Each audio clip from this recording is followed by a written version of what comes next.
Good evening and salutations, my B&B fans. This was a weird episode because it's in reality, it's like they mainly focus on two groups of people. Like you have three.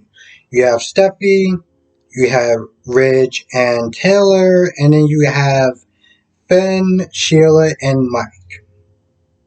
But the way the Steffi and Ridge and Taylor scene is, it kind of seems like just one long scene. It seems like it's just in this episode. It seems like there's two scenes because Steffi scenes by herself.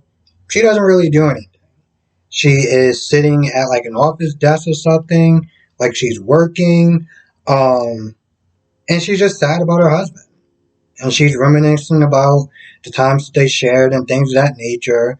But other than that, the big scene is when she really talks to her parents. And to be honest, her parents doesn't really do too much of anything. I mean, Ridge comes in there, and he's frustrated because they haven't caught Sheila, and the fact that Sheila escaped in the first place, he's pissed. Um,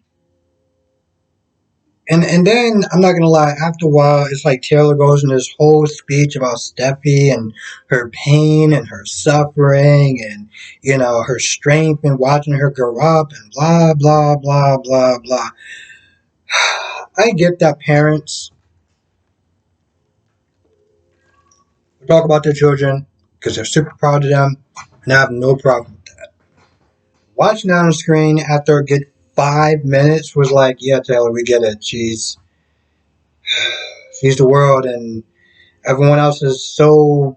I don't know. Like after a while, it just like she just kept ranting on and on and on about Steffi and her pain and this, that, and the third, and it was like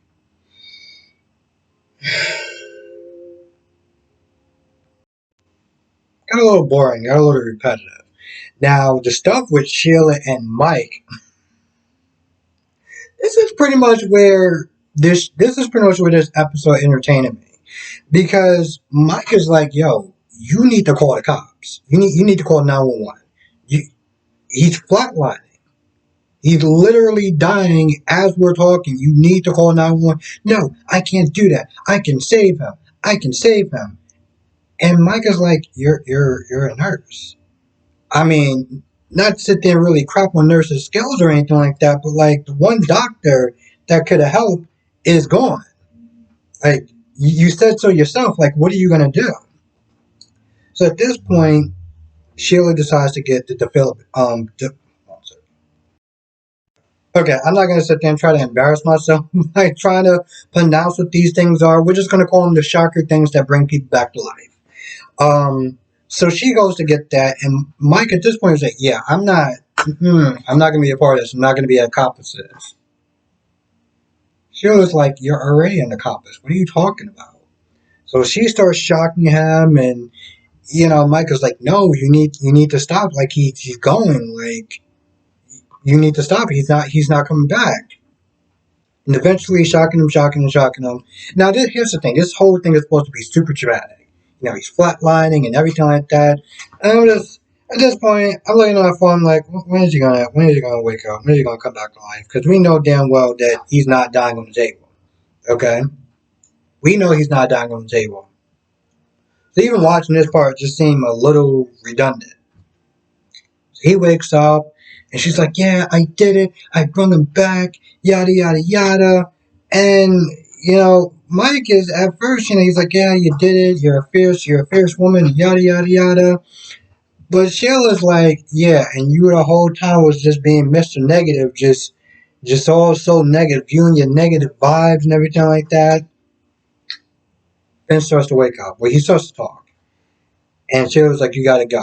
Mike is like, "No, you don't have to tell me twice. I'm already out this door.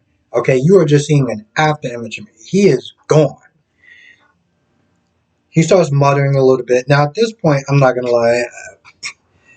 Part of this episode, I got kind of bored, and I don't know if Finn was remembering.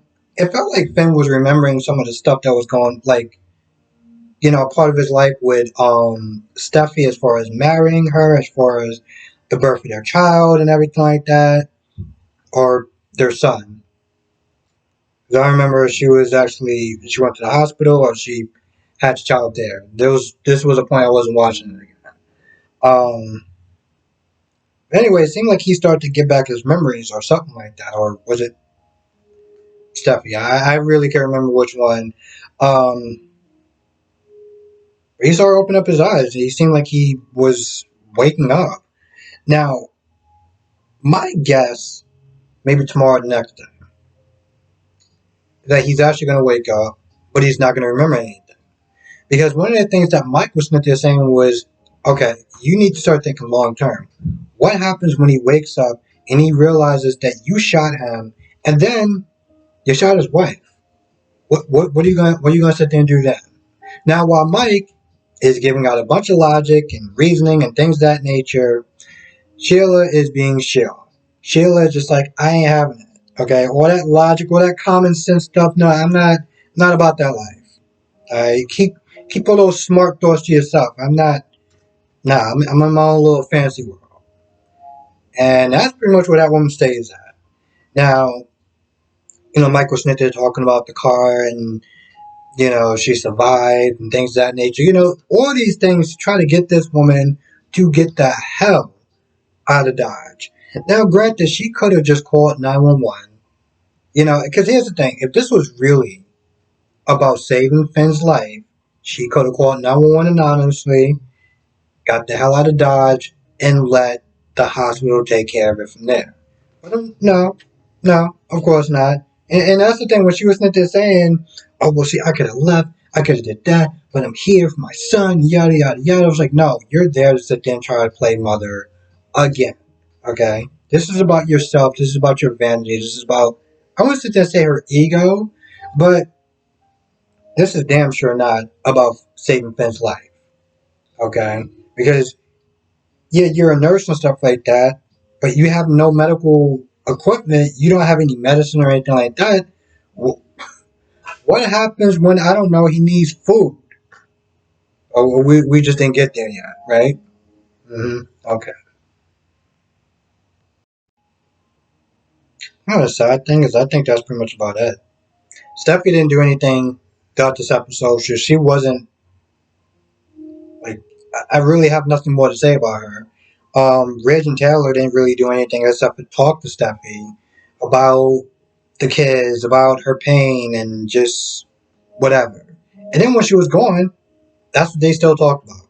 With Steffi and her pain and her adversity and this and that and the third and yada yada yada yada yada. Steffi. Um, yeah, no, I feel like that's pretty much about it. Damn, it's a really short review, but there really wasn't much to this episode. Um, anyway, with that being said, I'm gonna go. I want to thank you for watching. Be safe. Let me know your thoughts down in the comment section below.